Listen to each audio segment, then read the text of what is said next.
posisinya kan ibu satu mobil dengan Om Bas. Itu hari. Berdekatan. Berdekatan di tengah. Semenjak perjalanan dia main game, sambil ketawa-ketawa, sambil colek-colek. Terakhir dia minta selimutnya. Jadi ibu bilang, ayo selimut kemana? Bilang izin bu, ada di kursi paling belakang. Dia ambillah selimutnya. Dia pakai selimut berdua. Tetap satu mobil. Pimpinan sebentar dulu. Ini tadi waktu ke Bone, apakah cuma bertiga? Ini kan bupati yang berangkat. Apakah cuma bertiga dengan Om Bas? Atau ada ajudan lain? Ada ajudan lain. Siapa ajudannya pada saat itu? Elsa. Oh, ada Elsa. Satu mobil itu. Satu mobil. Elsa Jadi, dulu di depan. siap. Dia di belakang bersama dengan Om Bas. Siap. Oke. Mobil dinas. Untuk saat itu mobil. Iya. Selanjutnya ke Pak Wahyu. Iya, mungkin Pak Wahyu juga bisa memberikan keterangan di kesempatan ini, kira-kira apa yang pernah dibicarakan atau apa yang pernah saudara dengar atau apa yang pernah saudara lihat yang berkaitan dengan hubungan BK alias Basri Kajang ini dengan Ibu Bupati. Mungkin ada yang pernah dilihat atau pernah didengar. Izin pimpinan. Saya selama menjadi drivernya Ibu Bupati, setiap kunjungan, setiap ada agendanya Ibu, pasti saya yang dampingi. Saya yang bawa mobil. Sebelum beliau jadi Bupati, beliau sering menyuruh saya mencek ini orang di mana. Siapa yang saudara maksud? Muhammad Basri atau Iya, BK. disampaikan saja Pak. Beliau mengatakan sama saya, Wahyu, kau cek dulu ada tidak orangnya di rumahnya sebelum pemilihan legislatif provinsi. Iya, iya. Situ saya hampir setiap hari, bahkan malam pun saya pergi ke rumahnya, cek ini orang BK. Izin pimpinan di Minosopo itu hari di kompleks Anggrek. Izin lanjut pimpinan.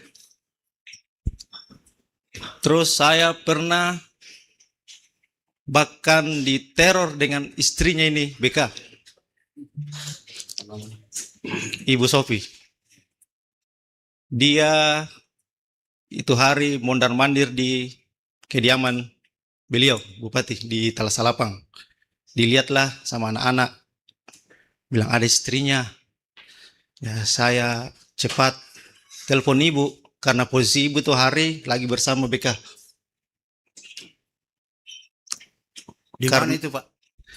posisi terakhirnya ibu itu hari di Citraland. Enggak, maksud saya posisinya Ibu dengan BK waktu itu Bapak lihat di mana? Di dalam rumah kah atau? Begini ceritanya Pak. Itu hari ibu suruh saya mata-matai BK. Kalau ada BK, kau segera telepon saya. Nanti saya menyusul. Pas itu hari menjelang maghrib lah. Maghrib BK datang naik motor. Saya menunggu di mobil. Terus saya bilang sama ibu, Ibu, BK sudah ada di rumahnya. Tapi tidak lama kemudian istrinya BK keluar naik motor dengan anaknya. Terus saya tanya, lapor lagi sama ibu, Bu, istrinya keluar. Jawabannya ibu, kau masuk tar dia keluar. Saya menunggu di perumahan sebelah di atas mobil. Bilang siap Bu. Saya masuklah di rumahnya, jalan kaki. Saya simpan kendaraan di luar. Saya masuk, anaknya keluar. Bilang, Bapak ada? Terus saya bilang, iya ada Om. Keluarlah ini BK. Saya bisiki dia. Om Bas, Ibu ada menunggu di sebelah, ruang sebelah. Nggak mau pulang kalau udah ketemu Ki. Jadi saya jalan kaki keluar. Jalan kaki keluar ke kompleks sebelah. Ibu sudah menunggu di mobil pribadinya. Berangkatlah dia berdua. Pasnya berangkat saya sudah data bilang kemana, karena pesannya ibu kau balik saja ke Talasalapang, tunggu telepon saya. Jadi tidak lama dari situ saya sampai di Talasalapang, kelihatanlah istrinya sama anak-anak yang ada di lorong.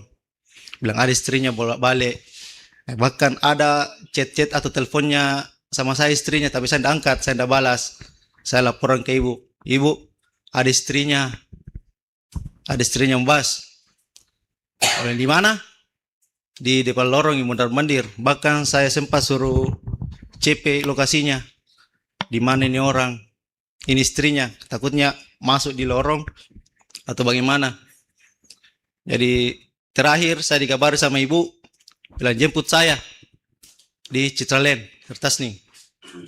Jadi saya menyuruh anak-anak jemput, tapi pakai mobil lain. Mobil yang dipakai ibu, dia simpan di Citraland, nanti jam 3 saya ambil itu mobil. Terus ibu sampai di kediaman, ibu ganti baju, ketemu sama saya. Apa? Nah bilang istrinya, Ombas, saya kasih lihatlah semua, bukti chatnya semua. Bilang ini bu, ya sudah. Saya teleponlah ini istrinya, bilang kenapa Kika? Karena tadi main PSK sama anak, aku dengar telepon tak. Terus istrinya Ombas menjawab, sudah, kau tanya itu bosmu. Kalau sudah ditinggalkan sama suaminya orang, jangan dicari lagi. Jawabannya ibu, lantai saja jawabannya. Bilang begitu memang itu sama suaminya. Mulai dari situ, saya bahkan pernah ke Bulukumba. Bulukumba bertiga. Ada teman, saya temani lagi dengan ibu, pakai mobil lain. Untuk mencari ini orang. Sampai di Bulukumba, sampai depan rumahnya. Depan rumahnya saya tidak dapat ini orang, saya kembali lagi mutar ke kota Bulukumba. Dari Kajang mutar, turun di kotanya Bulukumba. Sampai di kota saya mutar lagi, sampai akhirnya saya ketemu mobilnya di depan Mr. DIY. Karena informasi terakhir itu katanya ibu Ombas lagi ada di Bulukumba, mau antar anaknya masuk pesantren di Bulukumba. Makanya itu hari saya berangkat subuh dari Makassar ke Bulukumba untuk mencari Ombas. Pas ketemu di Mr. DIY, saya ikutilah mobilnya sampai di pesantren yang dimaksud. Saya lupa nama pesantrennya yang di Bulukumba itu. Yang pesantren yang mengarah ke Bira. Sampai di sana, Ombas parkir mobilnya, saya parkir juga di sampingnya, ibu langsung lompat turun. Ibu telepon saya, kau ikuti saya dari belakang. Sampai di kota Bulukumba, ibu menelpon lagi, bilang kau tunggu saya di warkop. Dan saya berhenti di warkop bersama teman saya. Ibu mengarah ke arah Bantaeng itu hari. Sekitar jam, kurang kalau tidak salah itu jam 1 lewat. Ibu siang. Ibu kembali telepon saya itu 5:30. 5:30 maghrib. 5:30 sore. Dia bilang kita ketemu di depannya Pantai Marina, Bantaeng. Jadi saya mengarah dari Bulukumba turun, dia mengarah dari Bantaeng mengarah ke Bulukumba. Jadi saya ketemu depannya Pantai Marina. Habis dari situ, ibu ke mobil saya, Ombas juga mengarah ke Bulukumba, saya mengarah ke Makassar. Jin, sudah.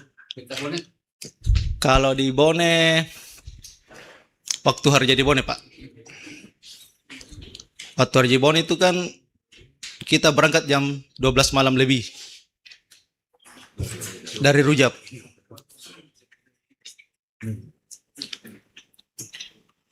Di sini posisinya Ombas saya tidak tahu bilang ada di Rujab. Tiba-tiba datang di Rujab. Alasannya ke Ombas ibu mau diajak pergi makan sate. Makan sate sama Ombas. Sama ibu, tapi jalanlah mobil sampai di Bone. Sampai perjalanan ke Bone, mungkin wala-wala mungkin sudah bicara sebelumnya atau bagaimana, tapi itu alasannya sama saya. Dia mau ajak ini Om Bas pergi makan sate. Jalanlah kita dari Rujab ke Bone. Di perjalanan, ibu minta selimut. Ibu minta selimut. Wahyu, selimut kemana dek? Bilang, izin Bu, ada di belakang, kursi belakang. Ibu ambillah. Posisinya kan ibu satu mobil dengan Om Bas. Itu hari. Berdekatan. Berdekatan, di tengah. Semenjak perjalanan, dia main game, sambil ketawa-ketawa, sambil colek-colek. Terakhir, dia minta selimutnya. Jadi, ibu bilang, ayo, selimut kemana? Lagi izin Bu, ada di kursi paling belakang. Dia ambillah selimutnya. Dia pakai selimut berdua.